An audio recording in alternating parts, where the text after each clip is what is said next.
Rows and flows of angel hair. Minsan, ganun ang buhay. Ang akala mo, iisa lang ang direksyon ng daraanan mo. Pero magugulat ka sa dami ng maaari mong likuan. Isang maliit na liku lang, maaari nang mabago ang buhay mo.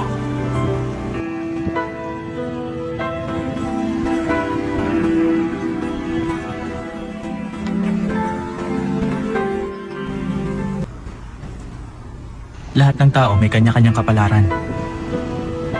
Para kay Lolo, si Lola ang itinakda para sa kanya. Si Papa naman, si Mama nakatakda sa kanya. Sana, ikaw ang nakatakda para sa akin. Sana nga.